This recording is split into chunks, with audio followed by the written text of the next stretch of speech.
Maharashtra CET law 2026 में क्या हम इंग्लिश और मराठी दोनों लैंग्वेजेस में क्वेश्चन देख सकते हैं या फिर हम पेपर अटेम्प्ट कर सकते हैं? हमें सीईटी लॉ परिषद प्रश्नाची भाषा बदलू शकतो का?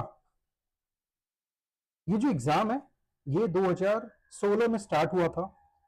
2016 से लेके 2025 तक जब आप एग्जाम हॉल में जाते थे तब आपके सामने एक ऑप्शन आता था कि ये पर्टिकुलर जो पेपर है आप इसको किस लैंग्वेज में लिखना चाहते हो। फॉर्म फिलिंग में कभी नहीं पूछा गया था कि आप किस लैंग्वेज में एग्जाम लिखना चाहते हो।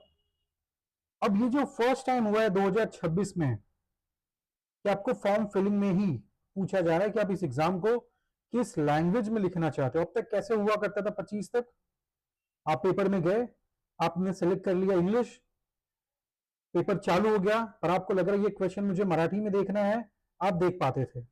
आपने चालू किया था मराठी में, आपको इंग्लिश में देखना था, वो आप देख पाते थे। बट अब इस साल 2026 में आपको फॉर्म फिलिंग में ही पूछा गया है कि पेपर किस लैंग्वेज में आप दोगे। So as of now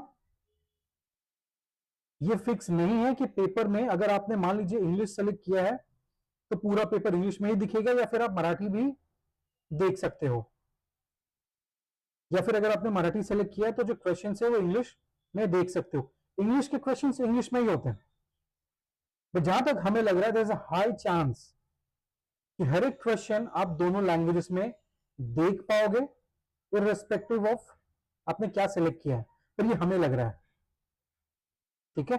officially CET cell का हमें हमें नोटिफिकेशन अभी तक कोई देखा नहीं है, but there is a high chance कि आपको दोनों लैंग्वेजेस में क्वेश्चंस देखने को मिलेगा, या मैं कहूंगा मिलना ही चाहिए।